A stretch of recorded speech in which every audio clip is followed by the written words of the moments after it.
আপনার জন্য সুপারিশ করবে।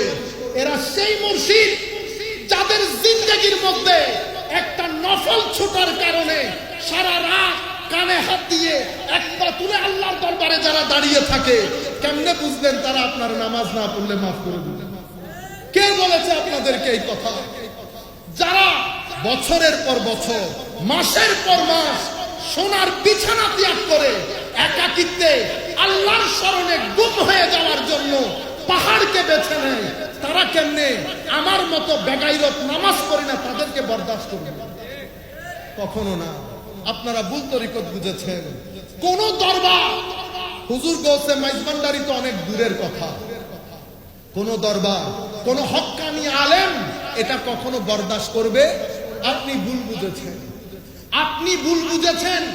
গৌসে আজম শেখ আব্দুল কাদের জিলানী। আমাদেরও একটু সচেতন হতে হবে। যা মন চাই, যেখানে আমি কত এডিট করে করে কথা বলছি, সব কথা তো সবাইকে বলা যায় না। আপনি মাহফিলে বলে দিলেন হুজুর আব্দুল কাদের জিলানীর মুরিদ হলে আপনার আর কোনো ভয় নাই। আল্লাহর ইজ্জতের কসম, প্রথম যেই দিন এই কথা শুনেছি আমি তখন অনেক ছোট। আমি বলেছি আর যাই হোক হুজুর গৌসুল আজম এই কথা বলতে পারে না। আমার নবী যেখানে বলে নাই আমার উম্মতের জন্য কোনো ভয় নাই, পেরেশানি নাই, সেখানে হুজুর গৌসুল আজম কেমনে বলবে আমার মুরিদের কোনো ভয় নাই? পরে দেখলাম বলেছে, কিন্তু যাকে আমি মুরিদ বলেছি তাকে বলে নাই।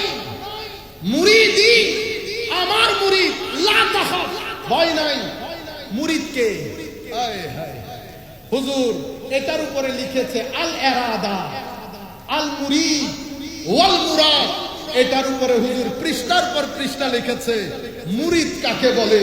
এক কথাই যদি বলি তো মুরিদ সেই ব্যক্তির নাম যেই ব্যক্তি নিজের চাওয়া পাওয়াকে ছেড়ে দিয়ে আল্লাহর চাওয়া পাওয়ার মধ্যে নিজেকে ফানা করে পাকার স্তরে পৌঁছে গেছে, তাকে মুরিদ বলে। আমি কোন মুরিদের তালে আছি?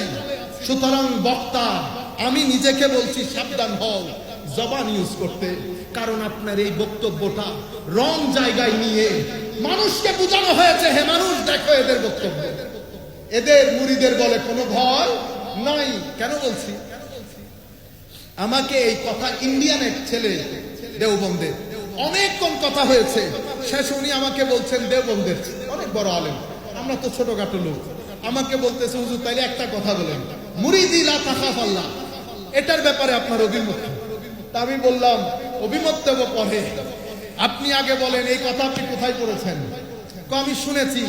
তা আপনি তো বড় জুলুম করেছেন আমার গৌসের উপরে। কেমনে?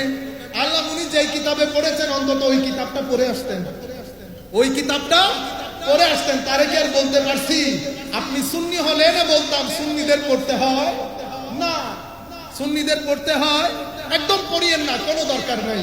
কারণ আপনার আমার জন্য তো আমার নবী দাঁড়িয়ে আছেন সুপারিশ করার জন্য। নিজের নাতিকে তলোয়ারের নিচে দিয়ে দিয়েছে, আর আপনি নামাজ না পড়লে আমার নবী ওখানে দাঁড়িয়ে আছে আপনার সুপারিশের জন্য। সৈয়দনা আকবরকে তলোয়ারের নিচে দিয়ে দিয়েছে, ফারুক আজম জিন্দেগি দিয়ে দিলেন, ওসমানে গনি জিন্দেগি দিয়ে দিলেন, আলী কাররামাল্লাহু ওয়াজহাহুল কারীম জিন্দেগি দিয়ে দিলেন, ইমামে হাসান জিন্দেগি দিলেন। আপনি কেমনে চিন্তা করলেন নামাজ না পড়ে আপনি গুড়গুড়িয়ে বেহেশতে ঢুকে যাবেন? হে যুবক, আপনাকে ভুল বোঝানো হয়েছে। আমার নবী শাফাআত অবশ্যই করবেন, আমরা গরিবদের জন্য করবেন, কিন্তু আমি এরকম বেগাইরত হয়ে আমার নবীর সামনে কেমনে দাঁড়াবো?